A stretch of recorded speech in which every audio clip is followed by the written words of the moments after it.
वत्सल संस्कृत संस्थान संस्कृतं ददाति सर्वसुखम्।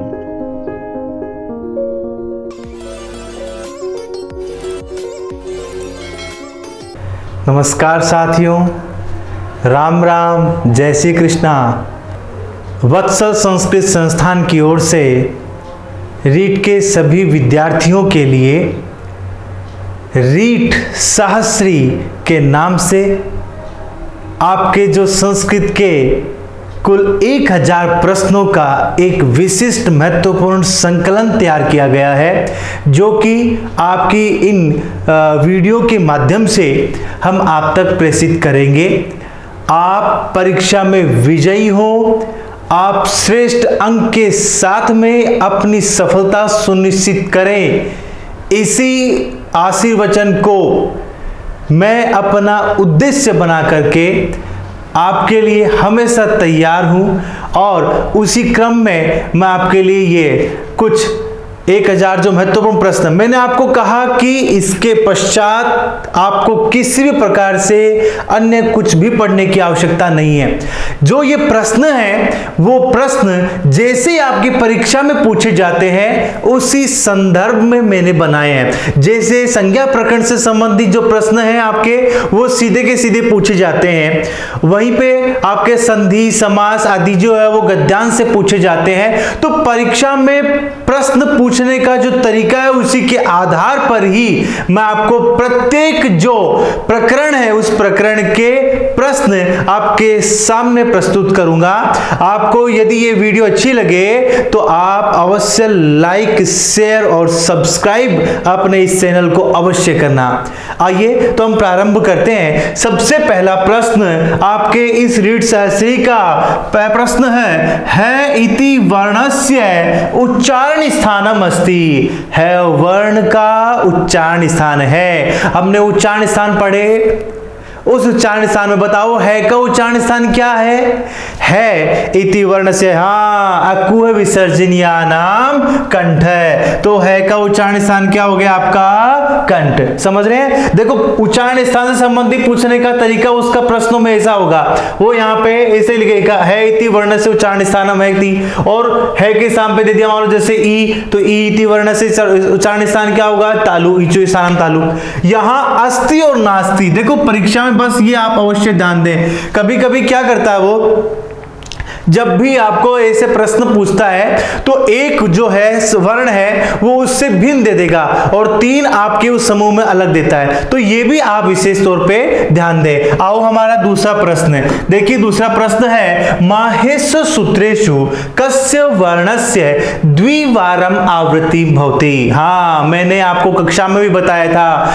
देखो माहेश सूत्र में, माहेश सूत्र है ना 14 अपने, उन सूत्रों में किस वर्ण की 2 बार आवृत्ति होती है? बताओ किस वर्ण की 2 बार आवृत्ति होती है? बताओ जल्दी से फटाफट। देखो क्या है, ई विसर्ग ए और है, इसमें से कौन सा सही है? हाँ जी, है इति वर्णस्य द्विवारम आवृत्ति भवति। है वर्ण की 2 बार आवृत्ति होती है। 2 बार कहां पे है? एक तो है वरट में है और दूसरा हल में है। समझ रहे हैं? ठीक है, आओ आगे बढ़ते हैं। तो तीसरा जो प्रश्न है संस्कृते अच कतिधा, बहुत ही महत्वपूर्ण प्रश्न है और शंका से भरा हुआ प्रश्न है, इसलिए इसे ध्यान से समझे।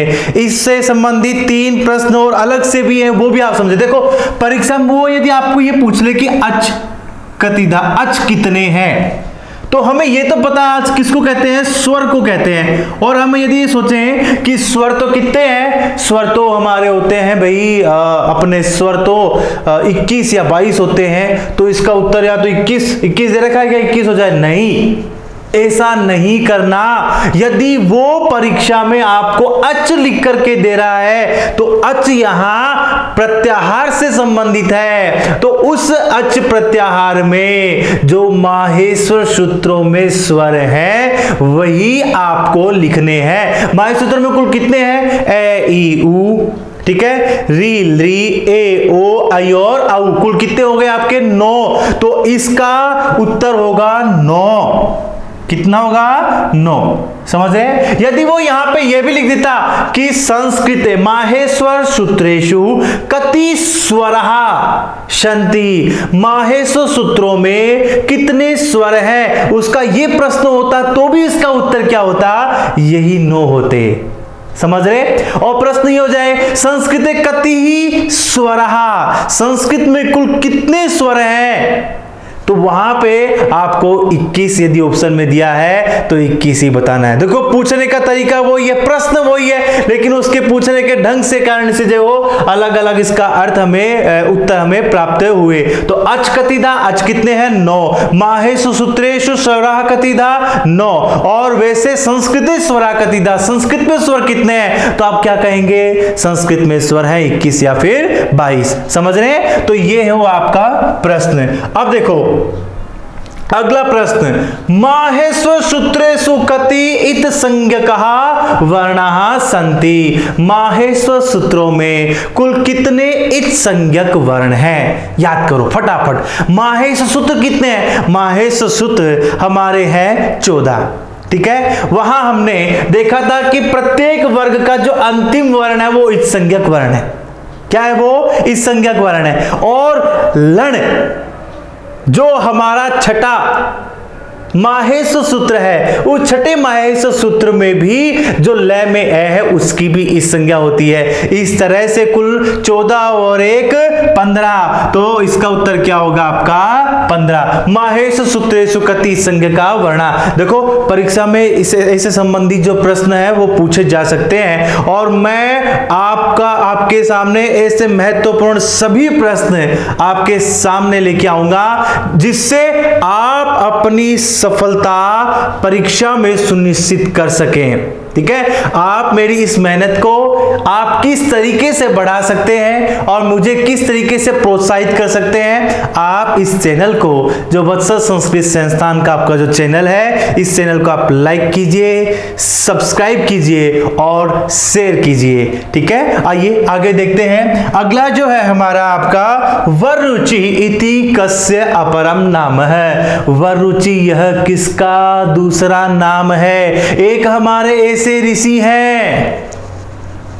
त्रिमुनि में, एक हमारे ऐसे ऋषि हैं जिनका दूसरा नाम वररुचि है। बताओ वो कौन से हैं, बताओ भाई कौन से हैं। हाँ, पाणिनि, कात्यायन और पतंजलि है। उन पर पाणिनि, कात्यायन और पतंजलि में एक का नाम क्या है, वररुचि। तो किसका नाम है, देखो पाणिनि महोदय का तो नाम है नहीं, कात्यायन का नाम, हाँ कात्यायन का नाम वररुचि है। कात्यायन के बारे में हमने पढ़ा था ना, कात्यायन का दूसरा नाम वररुचि है। कात्यायन दक्षिण में रहते थे इसलिए उसका उनको दाक्षिणात्य भी कहा जाता है। समझ रहे? तो इसका उत्तर क्या होगा, कात्यायन। इसे मैंने बहुत ही अच्छे तरीके से, देखिए वर्ण आपके जितने भी जो ऐसे जो त्रिमुनि से संबंधित जो प्रश्न बन सकते हैं, व्याकरण के जो सामान्य परिचय उससे संबंधित जो प्रश्न बन सकते हैं, मैंने कक्षा में विशिष्ट तौर पे अच्छे तरीके से आपको समझाया है। आप उसे अवश्य पढ़ें और उसे पढ़ करके फिर आप देखें आपका एक भी प्रश्न गलत नहीं होगा, ये मैं निश्चित कह सकता हूं। आइए आगे बढ़ते हैं। आगे अपना जो अगला प्रश्न है वो है संस्कृते कति ही वर्णाः सन्ति। मैंने कहा प्रश्न आएगा इस तरीके का। तो देखिए संस्कृत में कुल कितने वर्ण पूछा, वो संस्कृते कति वर्णा। यदि 63 और 64 ऑप्शन में है तो हमें सबसे पहले तो वही करना है। समझ रहे हैं? अब इससे संबंधित प्रश्न भी ऐसे बन सकते हैं। देखो संस्कृते कति वर्णाः सन्ति, 63 है तो इसका उत्तर क्या होगा, 63 ही होगा। पाणिनीय शिक्षानुसारेण कति वर्णाः सन्ति, पाणिनीय शिक्षा के अनुसार कितने वर्ण है, तो भी उसका उत्तर क्या होगा, 63 64 होगा। ठीक है, और वहीं यदि ये आ जाए कि माहेश्वर सूत्रेषु कति ही वर्णाः सन्ति, माहेश्वर सूत्रों में कुल कितने वर्ण हैं, तो इसका उत्तर क्या होगा, 42। समझ रहे? माहेश्वर सूत्रों में कितने हैं, 42 हैं माहेश्वर सूत्रों में। ठीक है ना, तो ये हमें ध्यान में रखनी है बात। अगला देखिए आप, अपना अगला प्रश्न है निम्नलिखित वैयाकरण नास्ति, निम्नलिखित में वैयाकरण नहीं है।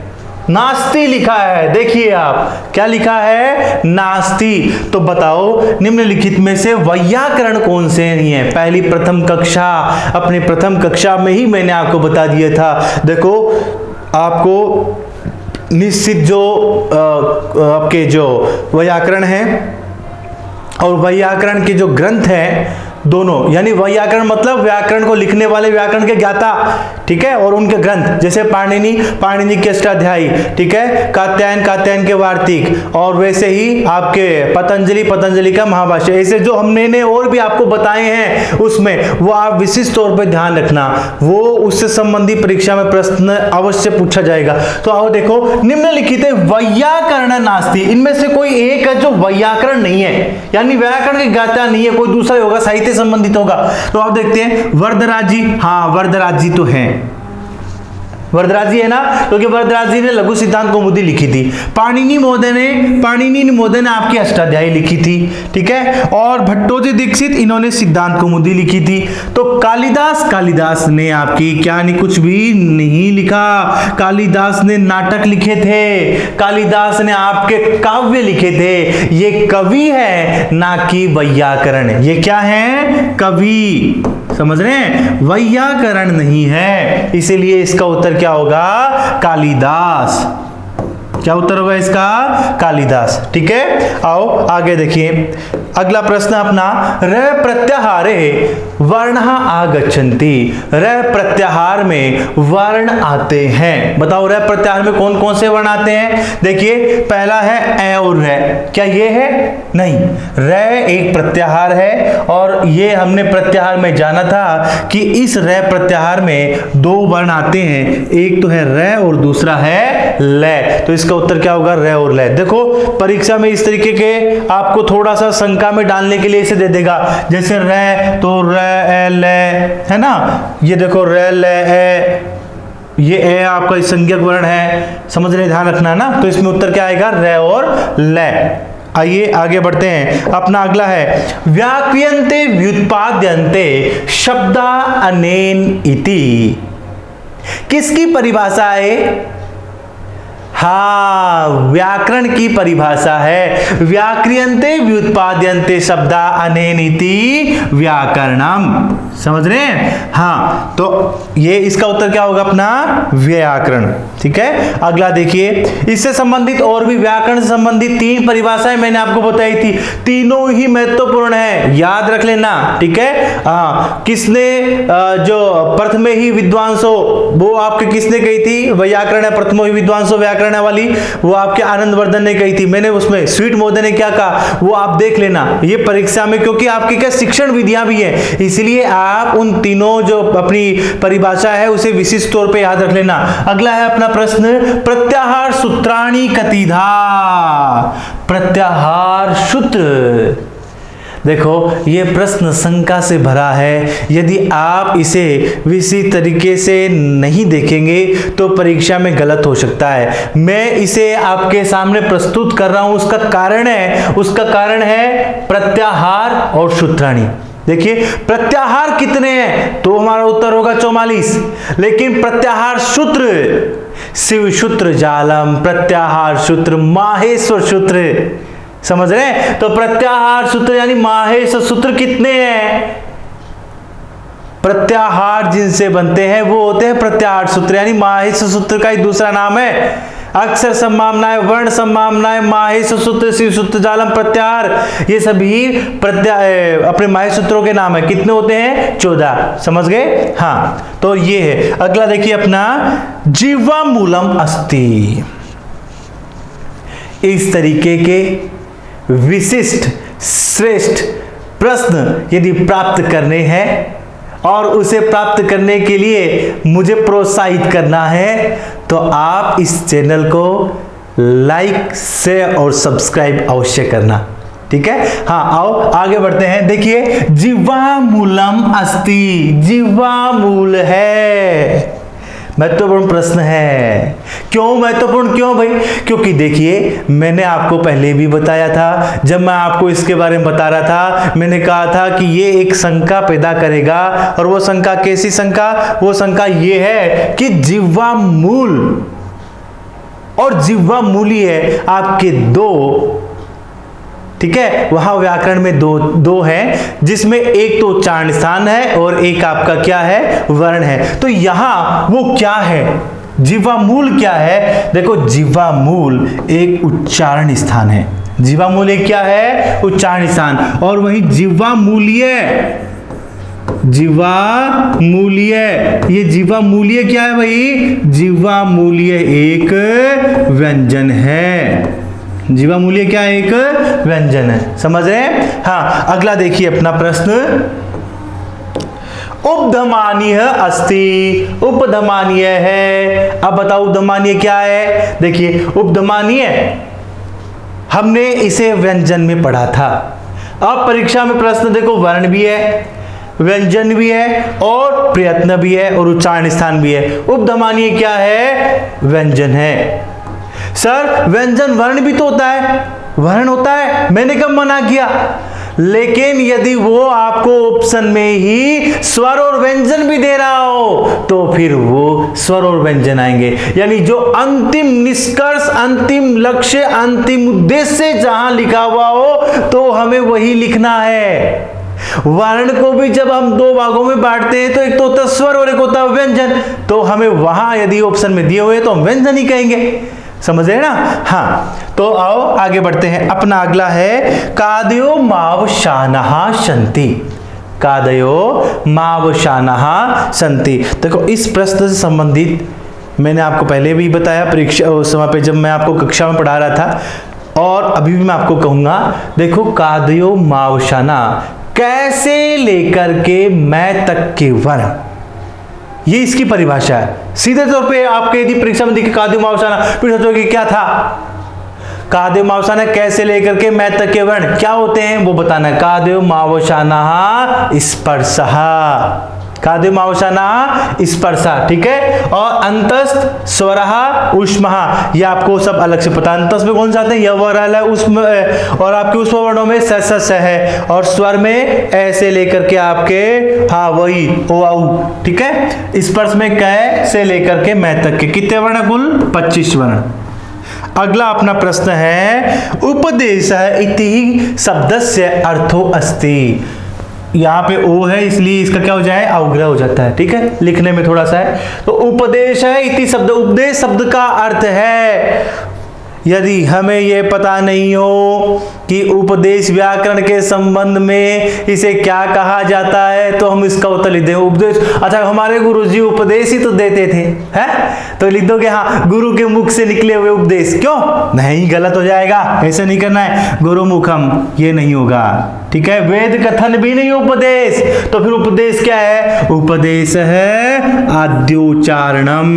आपके लिए तो उपदेश क्या है? आद्योच्चारण ही है। आद्योच्चारण का मतलब क्या हुआ? जो त्रिमुनि, पाणिनि, कात्यायन और पतंजलि महोदय के द्वारा उच्चारित है वही उपदेश है।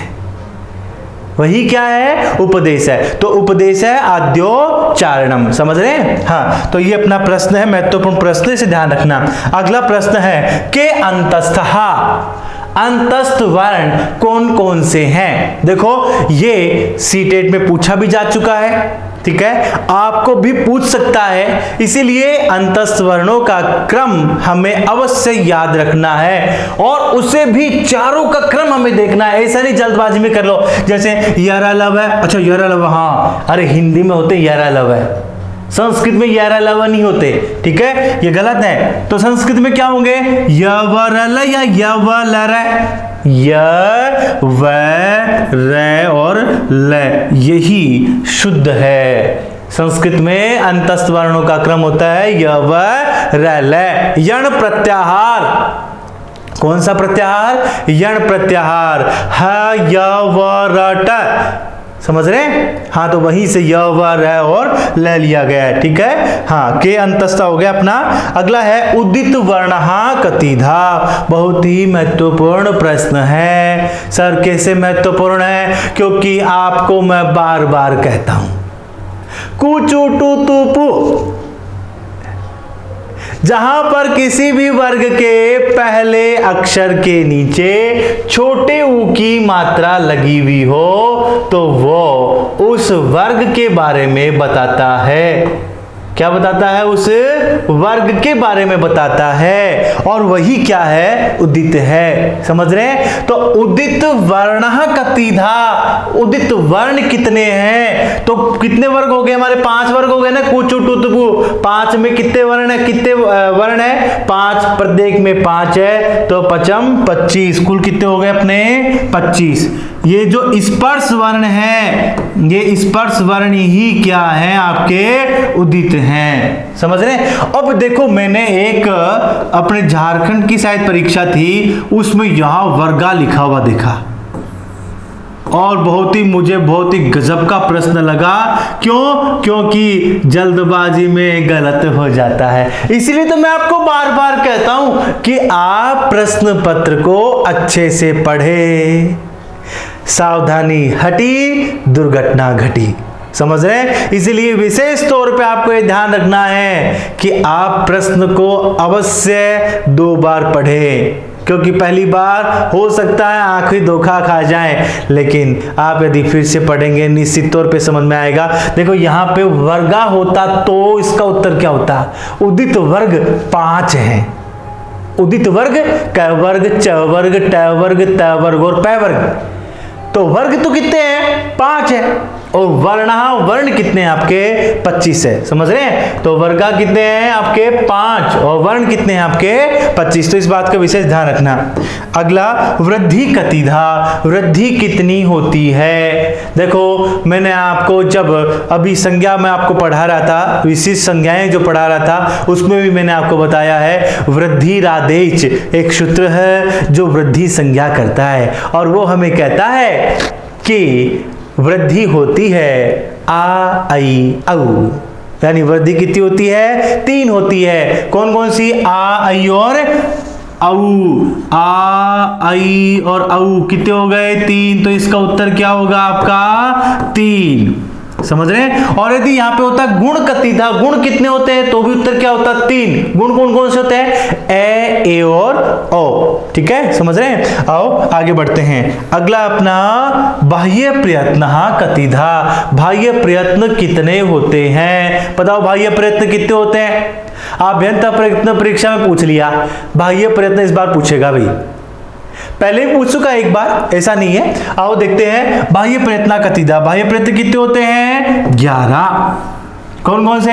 विवार श्वास घोष, संवार नाद घोष, अल्प्राण महाप्राण, उदात अनुदात और स्वरित। समझ रहे हैं? हाँ, वही अपने 12। ठीक है, आओ आगे देखते हैं। अपना अगला प्रश्न है, निम्ने स्पृष्ट वर्णः नास्ति।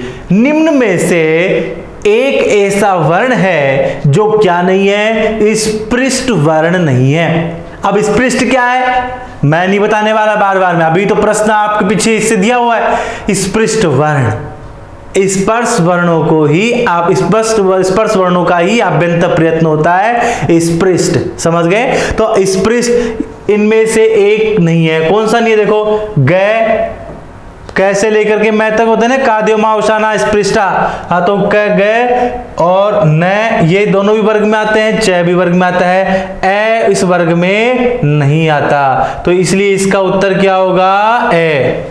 क्या होगा इसका उत्तर? ए। ए किस में आता है?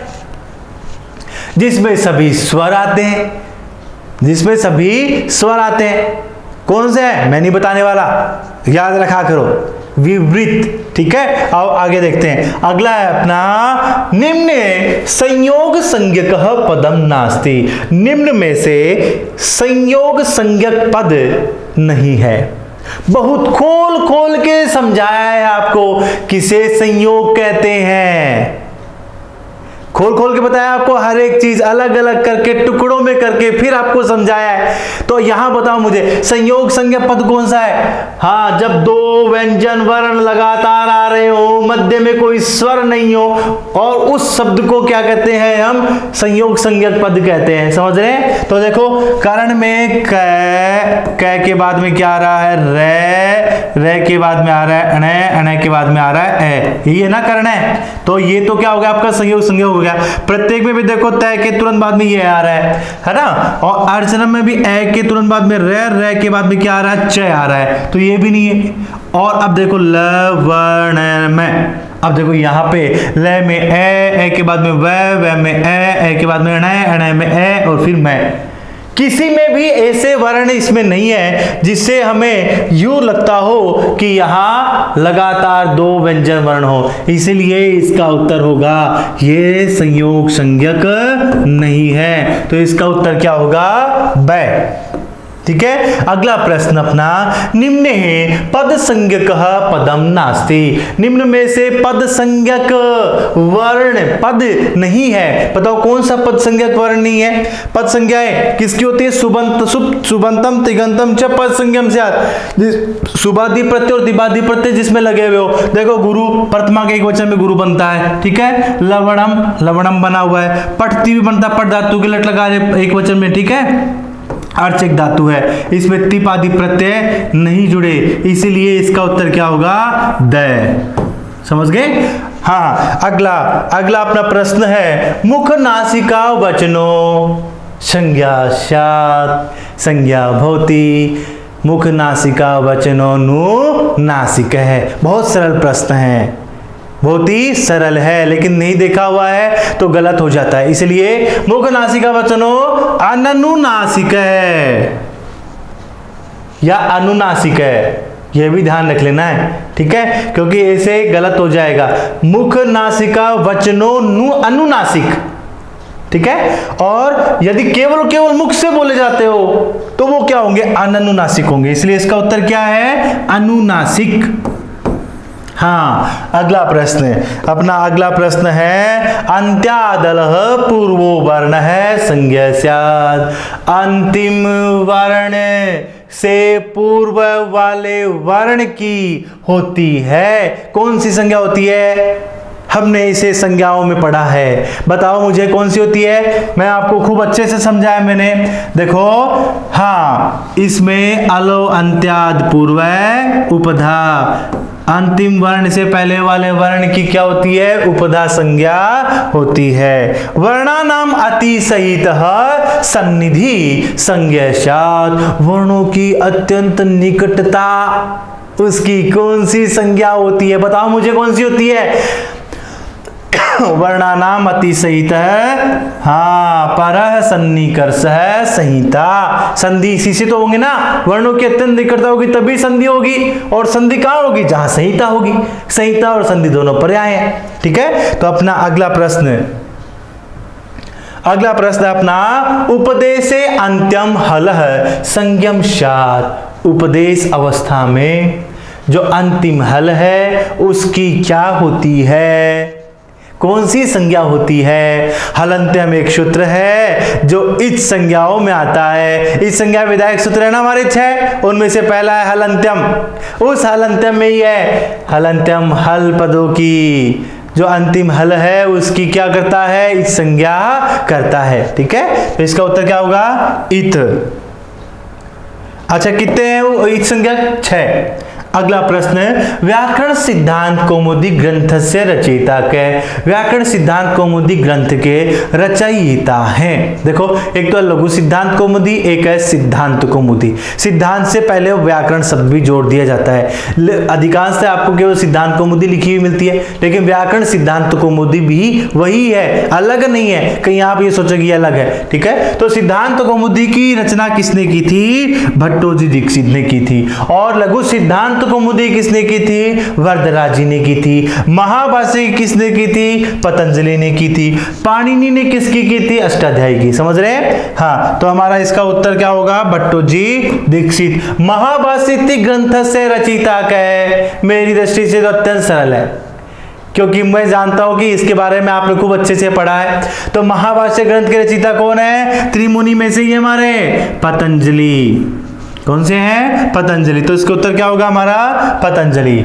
निम्ने वर्णः नास्ति। निम्न में से अत्यंत महत्वपूर्ण प्रश्न आपके लिए यहां शंका हो सकती है, और इस तरीके के प्रश्न देख करके मैं केवल आपका संज्ञान देखना चाहता हूं कि आप परीक्षा में जब भी इस तरीके के प्रश्न आए जो आपके संज्ञान को देखना चाहता है, आपके रटनाभ्यास को नहीं कि आप उस प्रश्न को समझते कैसे हैं, वो यदि देखना चाहता है तो वो ऐसे ही प्रश्न देता है। तो इसमें आप ढंग से देखें, ये कह रहा है कि निम्ने वर्ण है नास्ति, निम्न में से वर्ण नहीं है। अच्छा प्रश्न बनाया ना? हाँ, ऐसे ही प्रश्न और बनाऊंगा, आप तो बस मेरा उत्साह बनाते रहो, बढ़ाते रहो। आओ देखते हैं। दुस्पृष्ट है, दुस्पृष्ट भी व्यंजन है।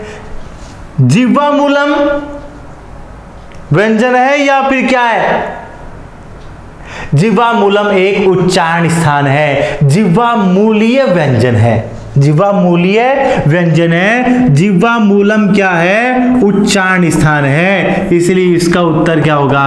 क्यों? क्योंकि यम भी वर्ण होता है, उपधमानी भी वर्ण होता है और दुष्पृष्ट भी वर्ण होता है। समझ रहे हैं? हाँ, तो बहुत अच्छी बात है, इसे आप इसी तरीके से समझे। अगला प्रश्न हमारा, कस्य स्वरस्य दीर्घ न भवति। कौन से स्वर का दीर्घ नहीं होता? सरल है, काफी सरल है ना? तो बताओ भी कौन से स्वर का दीर्घ नहीं होता? ली एकमात्र ऐसा ह्रस्व स्वर है जिसका क्या नहीं होता? दीर्घ नहीं होता। तो वही देखिए अपना कहां है? ये ली। तो इसका उत्तर क्या होगा? ली। अपना अंतिम प्रश्न, निम्न है तालव्य वर्ण है नास्ति। निम्न में से तालव्य वर्ण नहीं है। बताओ कौन सा नहीं है तालव्य वर्ण? देखो, इचु यसा नाम तालु, यही है ना? तो ई हो गया, च भी हो गया, यह भी हो गया, ये तालव्य वर्ण है। कौन सा नहीं है? श। सर उसमें स तो था, इचु यसा नाम, वहां से शंकर जी वाला है, ये बात ध्यान रखना, उसे आप अच्छे से समझें। तालव्य स किसे कहते हैं? दंत स किसे कहते हैं? मूर्धन्य स किसे कहते हैं? शंकर जी वाला है वो तालव्य है, समझ रहे हैं? और स से षटकोण वाला जो स है उसे आप क्या कहेंगे? मूर्धन्य कहेंगे। और स से स्लेट, स से स्कूल, ये कौन सा है? दंत्य है, समझ रहे हैं? तो ये यहाँ पे दंत्य है, इसीलिए इसका उत्तर क्या होगा आपका? तालव्य। इसका उत्तर क्या होगा? द। समझ रहे हैं? तो ये अपने महत्वपूर्ण जो प्रश्न है, जो परीक्षा की दृष्टि से सारगर्भित है, ऐसे प्रश्नों की श्रृंखला आज से प्रारंभ होती है आपकी परीक्षा तक। ऐसे कुल 1000 प्रश्न आपके सामने होंगे, और इन्हीं मैं आपको ये विश्वास दिलाता हूं कि आपके शिक्षण विधि से संबंधित, आपके संस्कृत की व्याकरण से संबंधित, छंद, अलंकार, सुक्तियां, इनसे संदर्भित हर एक प्रश्न आपको जो परीक्षा में दिखाई देगा वो आपको इन जो आपने 1000 प्रश्न पढ़े हैं इन्हीं में से ही आपको मिलेगा। मैं इसी रीट सहस्त्री की सफलता के लिए ईश्वर का आशीर्वचन प्राप्त करके आपको आशीर्वचन देता हूं। आप निश्चित ही परीक्षा में विजयी होंगे, सफल होंगे। आपको यदि ये वीडियो अच्छी लगी तो आप लाइक, शेयर, सब्सक्राइब अवश्य करना। अगली कक्षा में हम फिर से मिलते हैं आपके लिए कुछ नए श्रेष्ठ महत्वपूर्ण प्रश्नों को लेकर के। इति शुभम अस्तु, आपका कल्याण हो।